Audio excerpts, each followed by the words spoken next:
मैं कृष्ण मुरारी सिंह किसान एक प्रगतिशील किसान हूँ और अनुभव के आधार पर जो खेती किया उस पर पुस्तक लिखा हूँ। वर्षाश्रित टिकाऊ खेती भारतीय कृषि अनुसंधान परिषद नई दिल्ली 110012 पिन कोड से प्रकाशित हुई है और यह करीब 100 ऋषि महर्षियों का जो खेती के क्षेत्र में, मौसम के पूर्वानुमान के क्षेत्र में और नक्षत्रों के क्षेत्र में जो भारतीय संस्कृति की विधा है वह इसमें सब दिया हुआ है और इससे हम लाखों वर्ष से खेती करते आ रहे हैं पर उसका कोई ह्रास नहीं हुआ और उत्तम खेती के रूप में हम इसको ग्रहण करते हैं। अभी के समय में ज़्यादा अनाज लेने के चक्कर में खेत का मिट्टी खराब हो गया, वायुमंडल खराब हो गया और अन्न, जल, फल, फूल, सब्जी सबों में रसायन का प्रभाव, विष का हलाहल प्रभाव आ गया। अब जैसे हलाहल विष को भगवान शिव ने पिया लेकिन वो अंदर नहीं ले गए, कंठ में ही रखे रह गए तो नीलकंठ उनका नाम पड़ा। तो इस तरह से इसमें सारी बातें हैं और इस किताब में देख सकते हैं कि इस तरह का रचना इसमें दिया हुआ है और इन रचनाओं से अब खेती करने का समय आ गया है।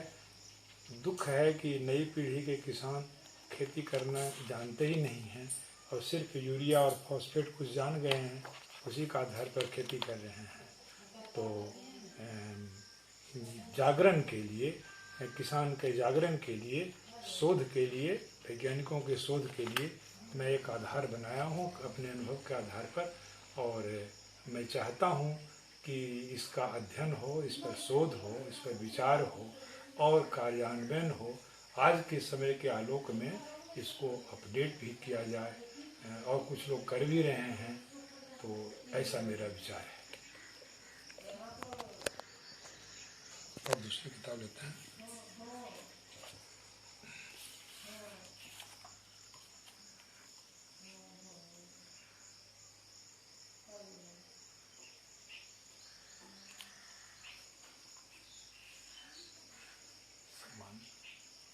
स्टार्ट करो। जल की शास्त्रीय गतिविधियाँ। जल एक महत्वपूर्ण तत्व है। पंच तत्वों में यह सर्वोपरि है और जल ही जीवन का आधार है।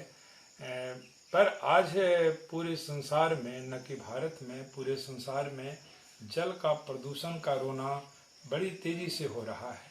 लेकिन जो जल के प्रदूषण के कारण हैं उसको लोग कम देख पा रहे हैं। तो कोई जल स्रोत जो कि पृथ्वी के पास में लगभग 70% जल ही जल है और बकिए जो जल है वह उसमें पहाड़, पठार और कुछ जल, झरने वगैरह हैं। तो लेकिन बहुत कम ही मीठा जल है जिससे कि पैदावार होगा और लोग खाएंगे पिएंगे। तो वेदों के अंदर मुझे लगा कि वैदिक बातें जो कही गई हैं वो लाखों लाख वर्ष तक चलती हैं और जो आधुनिक विज्ञान है उसकी बातें कुछ ही दिन में विलुप्त हो जाती हैं। तो सारे वेद, शास्त्र, पुराण, वेद, वेदांग, उपनिषद और सारे शास्त्रों का अध्ययन कर उससे जो ज्ञान हमें मिला उसी को मैं इसको बनाया हूँ, जल की शास्त्रीय गतिविधियाँ। और इस पर भारतीय कृषि अनुसंधान परिषद ने सम्मान भी दिया है और इस पर काफ़ी लेखालेख भी लिखे हैं। ये कालजयी किताब है और इसका प्रकाशन मंत्रिमंडल सचिवालय बिहार सरकार के द्वारा हुआ है और ये काफ़ी लोकप्रिय हुआ है। मेरा संदेश किसान भाइयों, वैज्ञानिकों, कृषि में रुचि रखने वाले जल विज्ञानी से प्रार्थना है कि आप इसका अध्ययन अगर करें तो बड़ी कृपा होगी। ये मेरी प्रार्थना है, छोटी सी प्रार्थना है। ऐसा करके देश में और संसार में जो प्रदूषण सब तरह का आया है उसको हम दूर करने में मील का पत्थर साबित होंगे, ऐसा मेरा विचार है।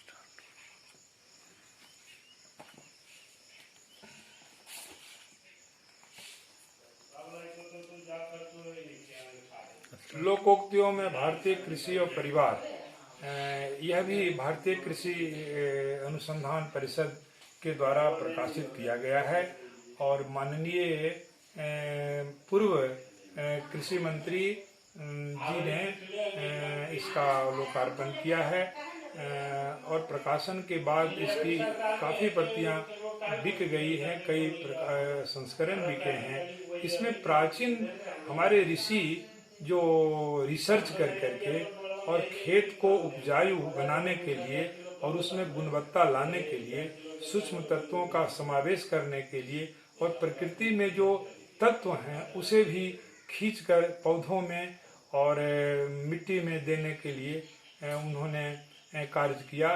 तो यह किताब भी सम्मानित हुआ है और काफ़ी प्रशंसा मिली है किसानों की ओर से, वैज्ञानिकों की ओर से और इस क्षेत्र में दिलचस्पी रखने वालों की ओर से काफ़ी हुआ है और काफ़ी शोध भी इससे निकले हैं।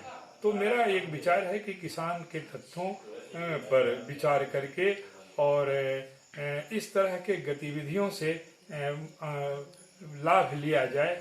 इस तरह की किताबें इस प्रकार की हैं, बनी हुई हैं और आधार तो संस्कृत है पर हिंदी में इसे पूरा डब कर दिया गया है ताकि पूरे संसार को समझने में समस्याएं न हो। और अगर कोई विद्वान चाहते हैं कि इसका हम अंग्रेजी सिर्फ व्याख्या कर दें तो यह ग्लोबल भी हो जाएगा, ऐसा मेरा विश्वास है।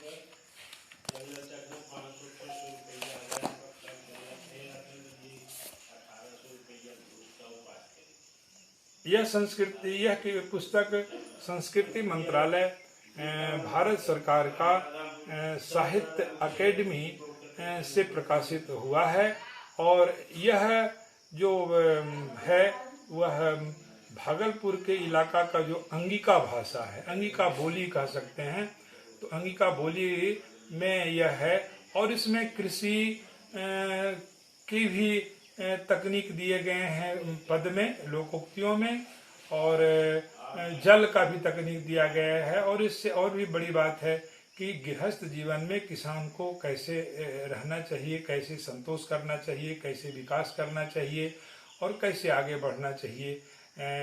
कोई अब सारे किसान स्ट्रेस में रहते हैं, तनाव में रहते हैं और तनाव के कारण वो कभी कभी आत्महत्या भी कर लेते हैं।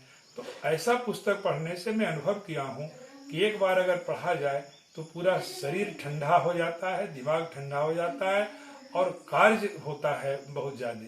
किसान भी, ये तो ऋषियों का ही शोध है, आधुनिक वैज्ञानिक भी इसमें काम कर रहे हैं, देख रहे हैं। मेरा हर पुस्तक लिखने का उद्देश्य यही है कि यह एक शोध का मंच मिले और किसान के अनुभव, ऋषियों के अनुभव, महर्षियों के अनुभव, ज्ञानियों के अनुभव और संसार का अनुभव के द्वारा एक अपडेट तात्कालिक तकनीक निकाला जाए ताकि विश्व में शांति, मैत्री, सहयोग हो और अन्न, जल, फल, फूल, सब्जी अमृतमय हो। यही इसका उद्देश्य है।